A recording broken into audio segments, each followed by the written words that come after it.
हिजो भएको जापान र कुवेतको म्याच हेरेपछि सम्पूर्ण नेपालीहरूलाई आज हुने नेपालको गेम, आज भएको नेपालको गेम के हुन्छ भनेर सबैलाई एकदम कौतूहलता भइरहेको थियो। गेम भयो, सकिसक्यो, नेपालले जित्यो पनि सक्यो। थोरै अब हामी म्याचको सम्मरी हेरौँ र के कस्ता कमीहरू थिए यसो एनालाइसिस गर्नुपर्छ भनेर म यो भिडियो बनाउँदैछु। जस्तो सुरुमा नेपालले टस जितेर बलिङ चुज गर्यो। अहिलेसम्म लास्ट फाइभ कतिवटा म्याच छ त्यहाँनिर, त्यसमा चाहिँ फर्स्टमा ब्याटिङ गर्दा नेपालले राम्रो गरिरहेको थियो। आज बलिङ चुज गर्यो, ठिकै छ। बलिङमा पावर प्ले राम्रै भएको थियो, ठिकै गएको थियो। त्यसपछि हल्का अब जापानका ब्याटरहरू फ्लेमिङ र रेहमानले हल्का होइन राम्ररी नै अलिकति बजाए। लामिछानेलाई झन् मजाले बजाए। भुर्तेलबाट मलाई आशा लागिरहेको थियो, तर 1 ओभरमा 16 रन खाएको थियो भुर्तेलले पनि। त्यस्तो त केही छैन, यस्तो पार्ट अफ गेम हो, खान्छन् कहिलेकाहीँ त्यस्तै। तर जापानबाट यत्रो कम्पिटिसन एक्सपेक्ट थिएन। त्यो पनि T20 म्याच हो, हुनसक्छ। कुनै सकिङ कुराहरू केही छैन यसमा, ठिकै थियो। अनि नेपालको बलिङ हेर्दाखेरि DS ऐरीले पहिलो ओभर पनि गरेको थियो। सुरुदेखि नै ऐरी सो इकोनोमिक 5 3 ओभरमा 15 रन दिएर एउटा रनआउट पनि थियो। खतरा रनआउट जहिले पनि, tiger in the house guys जहिले हो, त्यो नयाँ कुरा होइन। रनिङ कुद्ने बेलामा पनि पछि जापानी प्लेयरहरू डराइरहेका थिए ऐरीदेखि। ऐरीको हातमा बल हुँदा उनीहरू कुदेकै थिएनन्। अनि सुम्पल कामी धेरैचोटि सुम्पल दाईले बल गर्दाखेरि लास्ट ओभरतिर वा मिडल ओभरतिर कहिलेकाहीँ 10 रन खानुहुन्थ्यो। मलाई डर आज लागिरहेको थियो, लास्टै लागिरहेको थियो। But he is so crucial. आज राम्रो बलिङ गर्नुभएको थियो। 4 ओभरमा 20 रन दिएर 5 को इकोनोमीले 1 विकेट पनि निकाल्नु भयो। त्यो ब्रेक थ्रु एकदम इम्पोर्टेन्ट चाहिरहेको थियो। मिडल ओभरमा अलिकति 10 कति ओभरमा आएको थियो, एकदम चाहिरहेको विकेट थियो। त्यो विकेट पछि मात्रै नेपालले कन्टिन्युसली गेम चेन्ज गर्न थाल्यो। अनि मेन बलर त आउनै बाँकी छ आजको स्पेसियल बलर गुलसन झा हिजो सुरुमा नेपाल टिममा आउँदा एउटा बलर बनेर आएका थिए। अब त्यसपछि ब्याटिङ गर्दै गर्दा ब्याटिङ पनि राम्रो भयो। अहिले बलिङ अलराउन्डर हुनु, खासमा चाहिँ ब्याटिङ अलराउन्डर होइन जस्तो लाग्छ मलाई। बलिङ अलराउन्डर हुनु गुलसन झा। त्यही पनि उसले धेरै म्याच भएको थियो बल नगरेको। टप T20 अगाडि पनि बल गरिरहेको थिएनन्। वेस्ट इन्डिजसँग पनि थिएन, वार्म अप म्याचमा पनि थिएन। अनि त्यो भए तापनि आज गुलसन झाले बल एकदम राम्रो। 4 ओभरमा 1 ओभर मिडल विकेट ओभर लिएर 20 रनसँगै 2 विकेट, 5 को इकोनोमी मात्र, 5 को इकोनोमीले रन खाएका थिए भनेपछि एकदम सो गुड। नेपालको फ्युचर सेफ हातमा छ अझै पनि, मतलब यही टिम हो फ्युचर त, अझै खेल्छन् निकै। त्यही पनि अनि राजवंशी 1 ओभर गर्यो, 13 रन खायो। सुरुमा हान्ने खालका थिए, फ्लेमिङ र रेहमानले हानिरहेका थिए, त्यतिखेर उसले गरेको थियो ललित दाईले। भरे पछि ल्याउँदा चान्स थियो नहाने, तर आवश्यकता परेन, त्यही भएर ठिकै छ। सन्दीप दाईले पछाडिको कमब्याक 2 विकेट राम्रो लागेको थियो। तर हरेक बल पछि leg stamp, impact outside leg stamp हुँदा पनि अपिल गरे मलाई पनि एकदम हेर्न पनि मजा आइरहेको थियो। क्लियर नट आउट थियो, त्यही पनि अपिल चाहिँ छाड्नु हुँदैन भन्ने कुरा थाहा भयो त्यहाँबाट। अनि नन्दन दाईको एउटा कुरा चाहिँ, जब बलिङ गरेर अरू हल्का फुर्तिला भएर आउँछन् बलिङ फेरि गर्नलाई, नन्दन दाई चाहिँ फेरि बलिङ गरिसकेर एकदम आफ्नो तरिकाले आनन्दले रुक्कले चिलमा बलिङ गर्ने ठाउँतिर आउनुहुन्छ। त्यो मलाई मजा लाग्छ यसो हेर्दा पनि। अनि बलिङ ठिकै हो, जहिले नेपालको बलिङ राम्रै थियो। आज अलिकति कता जापानको प्लेयरहरूले पेल्न खोजे, अरू सब अल इज गुड, ठिकै थियो।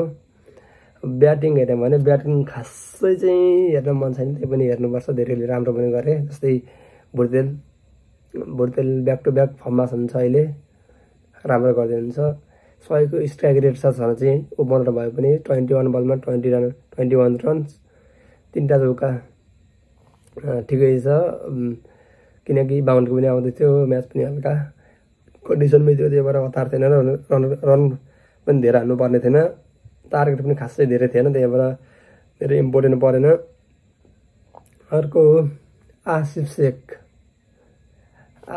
दाइको आज one of the best performance आज 21 बलमा 38 run with 180 strike rate it's so good as a opener त झन् खतरा एकदम चाहिएकै यस्तै इनिङ हो क्या हामीलाई आसिफ दाइबाट धेरैजनालाई कतिजना ड्रप गर्नु अनिल ल्याउनु भने बट क्लासिकल प्लेयर हो आसिफ शेख वी निड हिम कहिलेकाहीँ आउट अफ फर्म हुन्छन् कमन कुरा हो तर ब्याकअपमा अनिल शाह पनि एकदम राम्रो अप्सन हो देख्छु अहिलेसम्म चाहिँ अब पछि भन्न सकिँदैन अनि Rohit Paudel I don't know why Rohit पौडेलको नेचरै स्लो छ गेम ऊ आएपछि एक्सपेक्ट फास्ट गेमिङ एक्सपेक्ट नगर्दा हुन्छ प्रायः स्लो नै हुन्छ कहिलेकाहीँ चाहिँ खतरा हानेर हुन्छन् क्याप्टेन दाइले तर रोहित पौडेलको क्याप्टेन्सीमा चाहिँ नो डाउट एकदम खतरा बलिङ चेन्जहरू सबै राम्रो एकदम पर्फेक्ट तरिकाले बलिङ चेन्जहरू भइरहेको थियो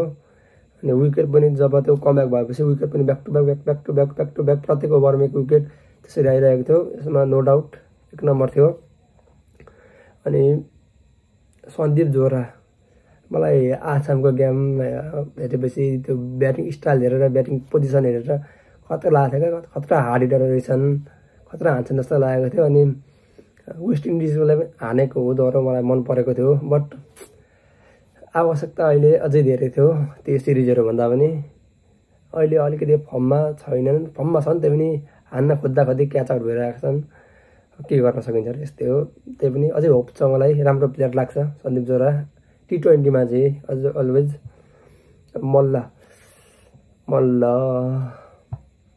काम छैन अहिले कुनै फर्मेटमा काम छैन मल्ल कमब्याक किन भयो त्यो पनि थाहा छैन 1-2 पर्फर्मेन्स आएको थियो टप T20मा स्लो आएको थियो त्यस्तो इम्पोर्टेन्ट सिरिज त धेरै इम्पोर्टेन्ट त थिएन त्यो पनि ठिकै थियो प्र्याक्टिसको लागि राम्रो सिरिज थियो र अहिलेको लागि कुशल मल्ललाई ड्रप गरेर आदिल आलमलाई टिममा ल्याउँदा हुन्छ सायद अबको नेक्स्ट गेममा यही फिक्स लगभग हुनेवाला छ यही Kushal Malla will be drop and Alam come back in the team जोसँग हामीसँग एउटा बलिङ अप्सन बडी पनि हुन्छ fast bowling fast not medium pacer राम्रो बलिङ राम्रो लाइन राम्रो लेन्थमा गर्छन् बल आलम दाइले अनि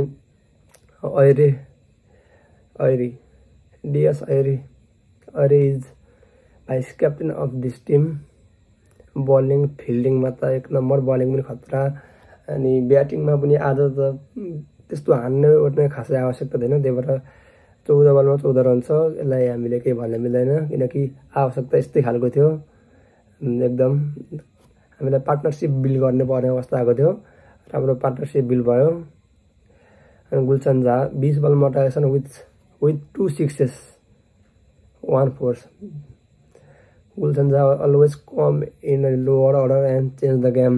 Always, he is the beast of Nepal team, one of the best player of Nepal right now. He always perform when team needed in important matches. Yes, for sure that is so good. यसको साथै Nepal super 6 मा qualify त भइसकेको थियो with 2 point लिएर अहिलेको लागि चाहिँ टपमै छ भरेसम्म अब ओमानले के गर्छ त्यतिखेरसम्मलाई चाहिँ नेपाल 1 नम्बरमा छ टप गरेको छ ग्रुप स्टेजमा टप गरेर टपमा पुगिसक्यो अब युएईसँग आइतबार म्याच छ भने सुनेको थिएँ हेरेको थिइनँ मैले पोइन्ट टेबल आइतबार कति 4 कि 2 2:30 त्यस्तै कति बजे गेम छ भने सुनेको थिएँ हेर्नुपर्छ होप युएईसँग त्यस्तो सबैले अब होला कम्पिटिसन छ इन्डिया पाकिस्तान जस्तो लाग्छ भन्छन् मलाई लाग्दैन नेपालले वान साइडेड जित्नु पर्ने हो किनकि अहिलेको जुन नेपालको पर्फर्मेन्स अनुसार चाहिँ बलिङ एकदम मलाई बलिङ ब्याटिङ भन्दा पनि बलिङ एकदम स्ट्रङ छ वान साइडेडले जित्नु पर्ने हो वर्ल्ड कप क्वालिफाई त easy Oman one of the best contender अस्ति वार्म अप म्याचमा हेरिहाल्यौँ डरकोसँग छ र अब easy thank you so much जय नेपाल